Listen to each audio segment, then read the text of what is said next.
In 2001, you took the reins at what was then the world's most valuable and arguably most admired company.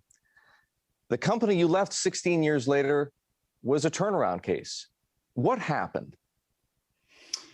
We had, through multiple recessions, we had really generated record earnings and cash flow. We had good businesses, good people, good initiatives, but at the end of the day, the stock price lagged. There are some things that didn't work. We didn't get as much value out of GE Capital as we could have. We had tough end-use markets at the end of my tenure. I gave the board a lot of things to work on. So it's a complicated story, but I think the way it's been told has been incomplete. There's not a day that doesn't go by that I don't think about the company.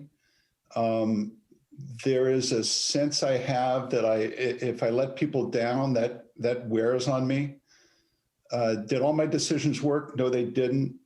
But could anybody have tried harder or loved the company more or been more purposeful about the company than me? I don't think so.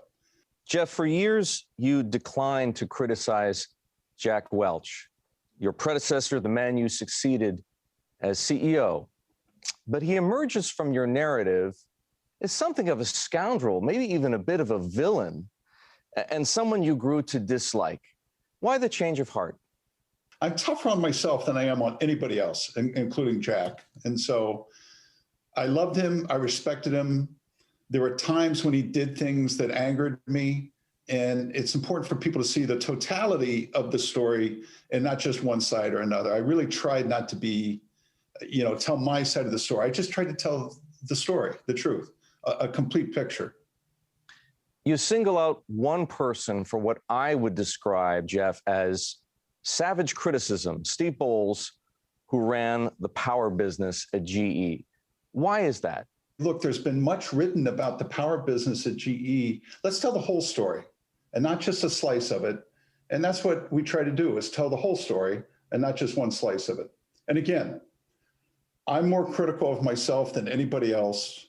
I should have pushed harder to make a change in the power business. That's on me and not Steve. That's on me. Jeff, had you walked away from the Alstom deal in 2015, how would things have been different?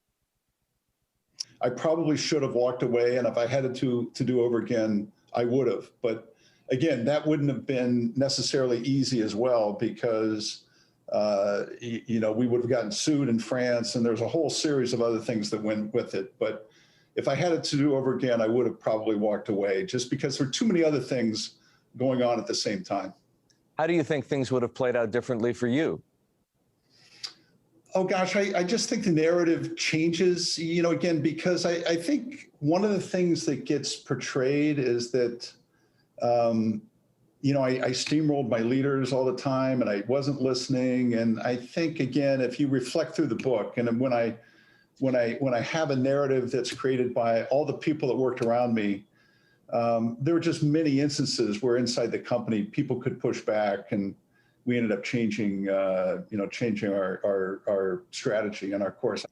In your book, you're critical of John Flannery, your successor. In your telling, he was indecisive. He didn't build a team successfully, vacillated on strategy. Now that you've had even more time to think about it, was he so hopeless as a CEO, or was he just stuck playing a terrible hand? Let me just start by saying I left John more problems than I wanted to or should have. I think the Alstom acquisition, just the tail end of long-term care, that all came home to roost. So he just had really a set of challenges that I had never intended or wanted him to have. But he had to make fast decisions and at that moment to get out of it. And that was just something that the board and I always looked at as one of his development needs. So John's a valuable guy. He always did his best, and I'm really sad it didn't work. And I own my share of the blame for that.